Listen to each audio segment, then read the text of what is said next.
नमस्कार, आप देख रहे हैं आर्या न्यूज और मैं हूं आपके साथ पवन पांडे। स्वागत है आपका स्वर्णिम मध्य प्रदेश छत्तीसगढ़ में और अहम खबर के साथ बुलेटिन की शुरुआत करते हैं। कोरोना के नए वेरिएंट ओमिक्रॉन को देखते हुए पीएम मोदी ने देश के नाम संबोधन में 3 बड़े ऐलान किए। तो वहीं छत्तीसगढ़ में भी इस महामारी के खतरे को देखते हुए स्वास्थ्य विभाग की बैठक हुई।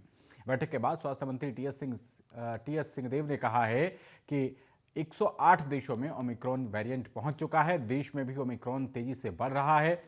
महाराष्ट्र, मध्य प्रदेश, आंध्र प्रदेश, ओडिशा, तेलंगाना, झारखंड, इन राज्यों से छत्तीसगढ़ घिरा हुआ है और पड़ोसी राज्यों में केस मिल रहे हैं।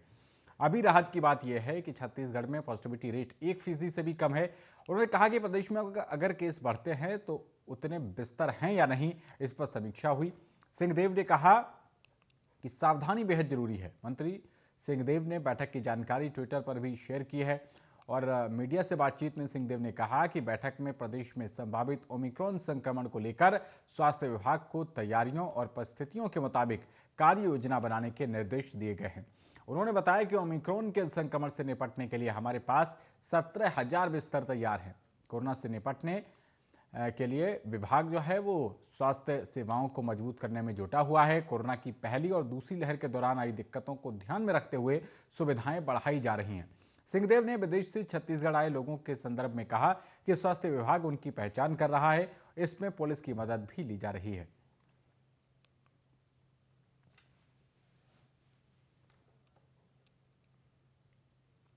वहीं मध्य प्रदेश के मुख्यमंत्री शिवराज सिंह चौहान ने कहा है कि सतना को हम स्वच्छता में शीर्ष स्थान पर लाएंगे। हम सभी इसके लिए संकल्पित होकर प्रयास करें। कोरोना को लेकर आप सभी सतर्क रहें और सुरक्षित रहें। ये बड़ी बातें अपने संबोधन में मध्य प्रदेश के मुख्यमंत्री शिवराज सिंह चौहान ने कही हैं। विलंब जरूर हो गया अलग अलग कारणों से, लेकिन ये सतना के विकास में मील का पत्थर है। ये सौगात आज अटल जी के जन्मदिन पर आपको मिली है। एक बार मैं इसके लिए सतना की जनता को बधाई देते हुए और फिर ये आश्वस्त करते हुए कि सपना हम गढ़ेंगे, आगे हम बढ़ेंगे और स्वच्छता में भी अगली बार सपना अपना विशिष्ट स्थान बनाए, इसकी अपील करता हूं। कोरोना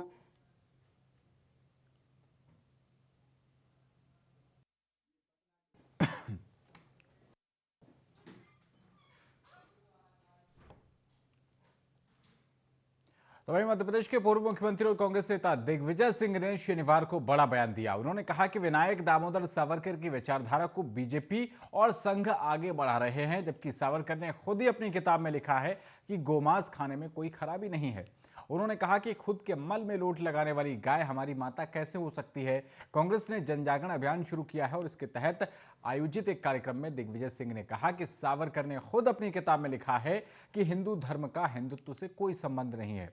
अब हमारे यहाँ कई हिंदू ऐसे हैं जो गोमांस खाते हैं। वो कहते हैं कि ऐसा किसी भी पवित्र ग्रंथ में नहीं लिखा कि गोमांस नहीं खाना चाहिए। उन्होंने कहा कि हमारी लड़ाई संघ से है, जिसकी विचारधारा देश को बांटने की है और इस वजह से सच को जानना समझना बेहद जरूरी है। दिग्विजय सिंह ने पार्टी कार्यकर्ताओं को नसीहत दी कि जो गाली देता है उसे भी पुचकारो। संगठन को आगे बढ़ाना है तो अपना अहंकार घर छोड़कर आओ, गुस्सा पीकर चलो। मेरी भी लोग आलोचना करते हैं, भला बुरा कहते हैं, मैंने कभी आपत्ति नहीं उठाई। जो गाली देता है वो मैं अपने पास नहीं रखता, ब्याज के साथ लौटा देता हूं।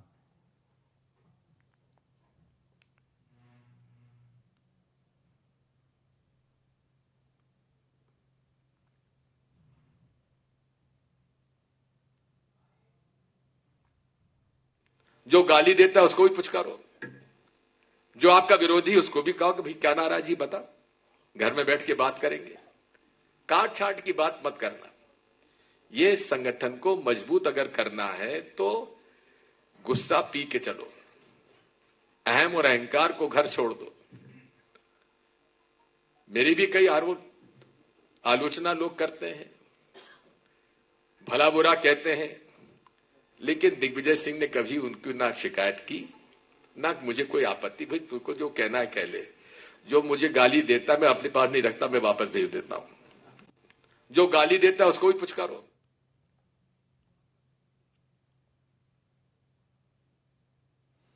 वहीं मध्य प्रदेश के गृह मंत्री नरोत्तम मिश्रा ने कहा कि दतिया में स्वच्छता के लिए हम एक महत्वपूर्ण पहल कर रहे हैं। अब दतिया में सार्वजनिक जगहों पर गंदगी करने वालों पर 51 रुपए का जुर्माना लगाया जाएगा। गंदगी करने वाले की तस्वीर प्रमाण के तौर पर प्रशासन को भेजने वाले नागरिक को 51 रुपए की राशि पुरस्कार स्वरूप दी जाएगी।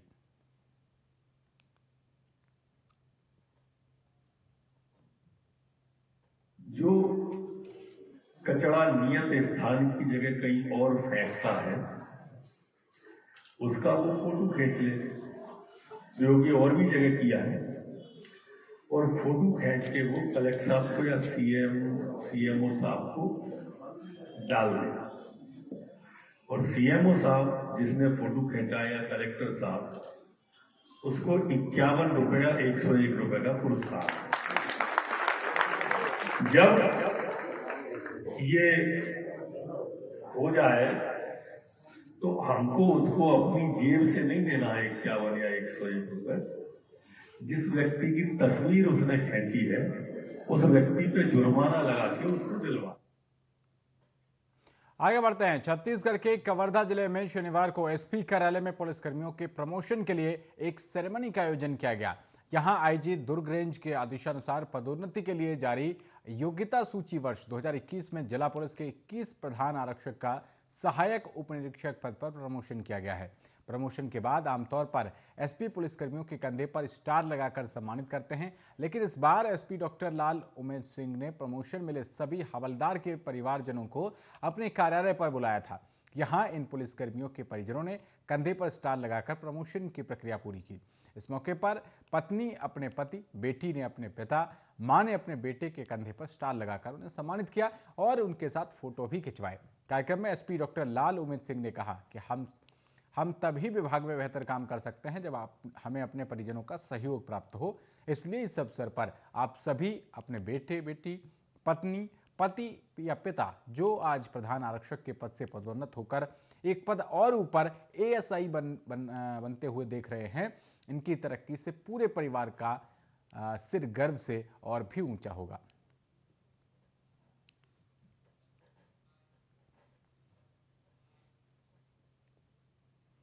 उधर मध्य प्रदेश में राज्य स्तरीय स्वच्छता प्रेरणा कार्यशाला टाउन हॉल में आयोजित की गई। इसमें शहर को स्वच्छ बनाए रखने के लिए सफाई कर्मियों, स्वच्छताग्राही, अशासकीय संगठनों, स्वयं सहायता समूहों द्वारा बहुमूल्य योगदान देने के लिए प्रशस्ति पत्र प्रदान कर सम्मानित किया गया।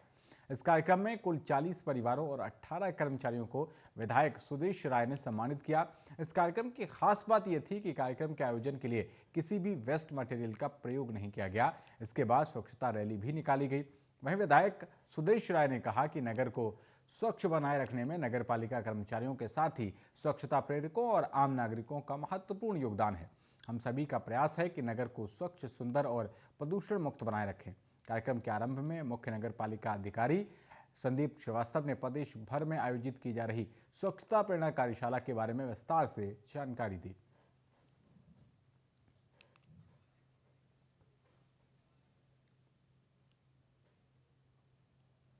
वहीं राजधानी के लोगों के नाम से मध्य प्रदेश, उत्तर प्रदेश और राजस्थान के अलग अलग शहरों के कोरोना वैक्सीन के डबल डोज सर्टिफिकेट जारी हो जाने के मामले में सरकारी एजेंसियों में खलबली मची हुई है।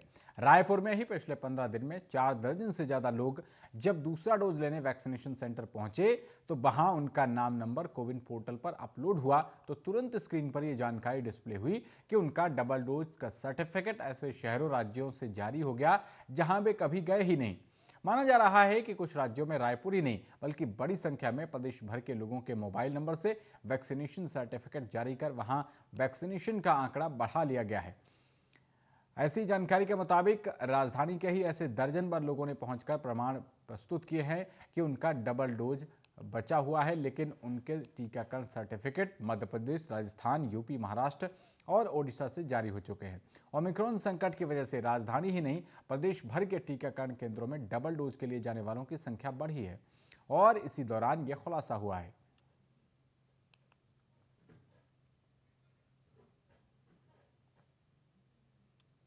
आगे बढ़ते हैं। छत्तीसगढ़ के महासमुंद में पुलिस ने खैर लकड़ी की तस्करी करने के आरोप में 6 लोगों को गिरफ्तार किया है और उनके पास से करीब 1 करोड़ रुपए से भी ज्यादा की लकड़ी बरामद की है। एक अधिकारी ने ये जानकारी देते हुए बताया कि पुलिस अधीक्षक दिव्यांग पटेल से ये जानकारी मिली कि महासमुंद साइबर सेल और सरायपाली पुलिस टीम की संयुक्त टीम ने अलग अलग स्थानों से खैर की लकड़ी से लदे 2 ट्रक जब्त किए। पटेल ने कहा कि खैर लकड़ी की तस्करी की सूचना के बाद संयुक्त टीम ने सरायपाली थाना अंतर्गत नेशनल हाईवे 53 पर ट्रक को रोका और चालक के साथ कंडक्टर को गिरफ्तार कर 203 क्विंटल खैर की लकड़ी बरामद की है। टीम ने आरोपियों को एक ट्रक से गिरफ्तार किया है जो भमरपुर रोड पर 178 क्विंटल खैर की लकड़ी लेकर जा रहा था।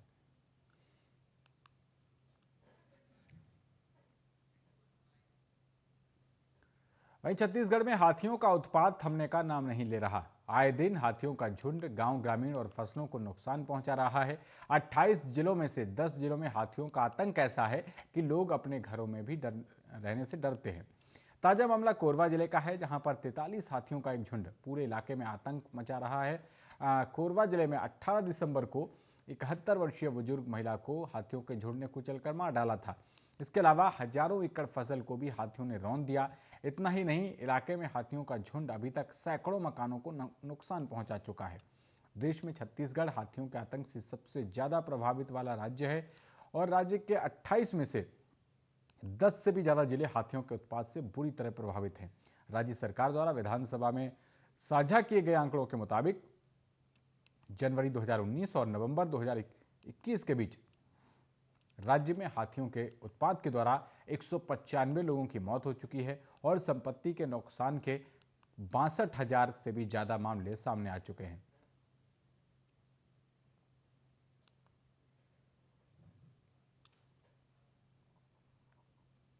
अगली खबर का रुख करते हैं। छत्तीसगढ़ में गोबर से बिजली बनने का ट्रायल कामयाब रहा, इसलिए अब भाभा एटॉमिक रिसर्च सेंटर की टेक्नोलॉजी प्रदेश में बड़ा प्रोजेक्ट लॉन्च करने की तैयारी में है। राजधानी से सिर्फ 50 किलोमीटर दूर बनचरौदा गांव में 250 किलो गोबर और 500 लीटर पानी का इस्तेमाल करने के बाद 1 घंटे में लगभग 4000 वाट बिजली बनी। इससे 150 एलईडी बल्ब 12 घंटे तक जल सकते हैं। बता दें कि जहां अब तक गोबर से गैस बन रही थी, पहली बार बिजली बनी है। अब गोबर से बिजली बनने की पहली तस्वीर यह हम अपने दर्शकों तक पहुंचा रहे हैं। यहां सरपंच कृष्ण साहू ने बताया है कि गांव में 600 गाय हैं जिनके गोबर से जैविक खाद बनाई जा रही है। स्वच्छ भारत मिशन के तहत लगे सेटअप का इस्तेमाल बायोगैस बनाने में हो रहा था, लेकिन अब बिजली बन रही है। राज्य सरकार की nodal agency alternative technologies company ने मौके पर बिजली बनाने का डेमोन्स्ट्रेशन दिया। वहीं मुख्यमंत्री के सलाहकार प्रदीप शर्मा ने बताया कि गोबर गैस का ज़्यादा से ज़्यादा उपयोग हो सके, यही पहला कॉन्सेप्ट था। लेकिन बायोगैस का ट्रांसपोर्टेशन आसान नहीं है, जबकि बिजली को एक जगह से दूसरी जगह भेजना काफ़ी आसान है। इसलिए तय हुआ कि गोबर से अब बिजली बनाई जाएगी, जिसका सफल ट्रायल बनचरौदा में हो गया है।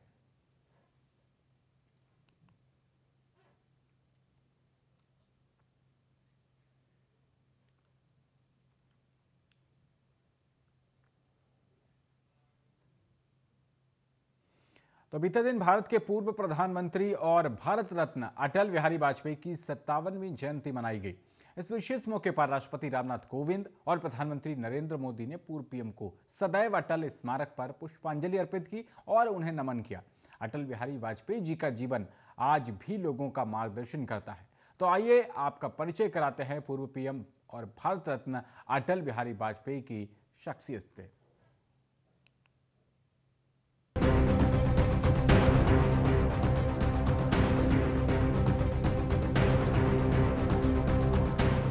राहुल गांधी हिंदुत्व के मुद्दे पर लगातार भारतीय जनता पार्टी पर निशाना साध रहे हैं और बीते दिनों जयपुर में हुई कांग्रेस की महंगाई रैली में उन्होंने ये मुद्दा उठाया और कमोबेश हर दिन कुछ ना कुछ आरोप मढ़ रहे हैं। 5 राज्यों में अगले साल की शुरुआत में चुनाव होने और ऐसे में हिंदुत्व को लेकर राहुल गांधी ने एक बार फिर नई बहस खड़ी कर दी है।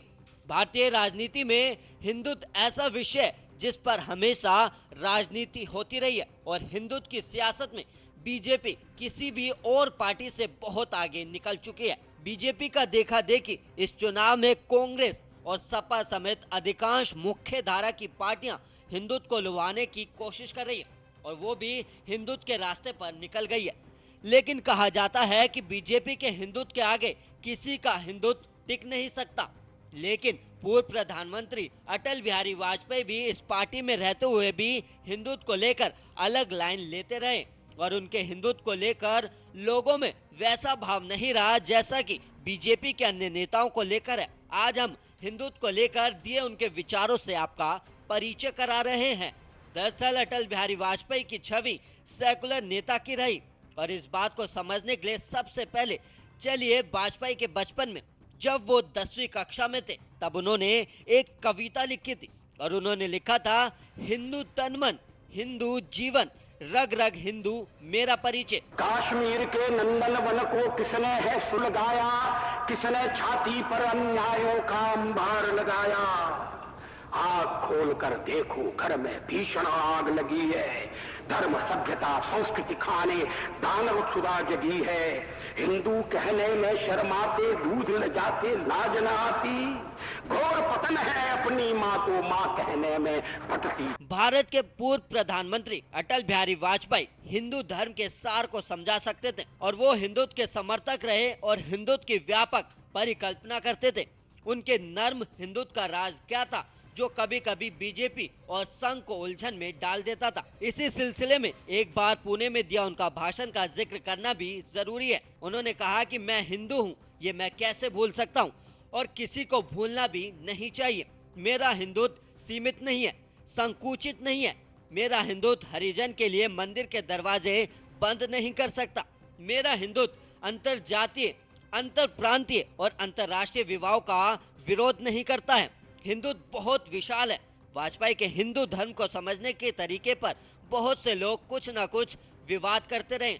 कई बार कहा गया कि खासतौर से संघ की विचारधारा और वाजपेयी की सोच समझ में मेल नहीं है। वाजपेयी सनातनी हिंदू तो रहे, लेकिन हिंदू धर्म के मर्म को समझने और समझाने की प्रतिभा उनमें खूब थी। वो हिंदू धर्म को जीवन की एक विशिष्ट पद्धति और शैली मानते थे। हिंदू धर्म पर एक निबंध उन्होंने लिखा, हिंदू धर्म के प्रति मेरे आकर्षण का सबसे मुख्य कारण ये है कि ये मानव का सर्वोत्कृष्ट धर्म है और हिंदू धर्म ना तो किसी एक पुस्तक से जुड़ा है और ना ही किसी एक धर्म प्रवर्तक से, जो कालगति के साथ असंगत हो जाते हैं। हिंदू धर्म का स्वरूप हिंदू समाज द्वारा निर्मित होता है और यही कारण है कि ये धर्म युग युगांतर से संवर्धित और पुष्पित होता आ रहा है। पूर्व प्रधानमंत्री अटल बिहारी वाजपेयी जन भावनाओं को लेकर कितने उदार और विशाल हृदय थे, इसका परिचय आपको एक किस्से से कराते हैं। एक बार वाजपेयी ने कहा था कि आपको मालूम है, जब मैं संघ के लिए पूरा समय देने के लिए निकला, उस समय तक मैं जनेऊ पहनता था और बाद में मैंने जनेऊ उतार दिया क्योंकि मुझे लगा कि ये जनेऊ मुझे अन्य हिंदुओं से अलग करता है। पहले शिखा और सूत्र हिंदू की दो पहचाने थी और अब बहुत से लोग चोटी नहीं रखते। इस पर यह कहना है कि उन्होंने हिंदुत्व छोड़ दिया है, ठीक नहीं होगा। हाँ, जब चोटी जबरदस्ती काटी जा रही थी तो उसकी रक्षा करना हमारा कर्तव्य था। दिसंबर 1992 में डॉक्टर राजेंद्र प्रसाद व्याख्यान माला में सेकुलरिज्म पर दिया उनका भाषण काफी अहम माना जाता है। वाजपेयी सेकुलरिज्म की पश्चिमी अवधारणा को स्वीकार नहीं करते, लेकिन वो गांधी के सर्वधर्म समभाव को मानते हैं। धर्म की व्याख्या करते हुए वाजपेयी ने कहा, धर्म और रिलीजन के अंतर को समझना चाहिए। रिलीजन का संबंध कुछ निश्चित आस्थाओं से होता है। जब तक व्यक्ति उन आस्थाओं को मानता है तब तक वो उस रिलीजन या मजहब का सदस्य बना रहता है और ज्यों ही वो उन आस्थाओं को छोड़ता है वो उस रिलीजन से बहिष्कृत हो जाता है। लेकिन धर्म केवल आस्थाओं पर आधारित नहीं है। हालांकि संघ की विचारधारा से अलग होने के सवाल पर कांग्रेस के वरिष्ठ नेता दिग्विजय सिंह ने एक बार कहा, ये किसी को भ्रम नहीं होना चाहिए कि वाजपेयी संघ के रास्ते से अलग चलने वाले लोगों में से थे। जो व्यक्ति संघ के मुख्य पत्र 5 जने का संपादक रहा हो, उनके बारे में संघ की विचारधारा से अलग होने की बात सोचनी भी नहीं चाहिए। लेकिन वाजपेयी की भलमनसाहत, काबिलियत और विशाल हृदय के व्यवहार से विरोधी भी उनसे आकर्षित होते रहे। Special report, Arya news.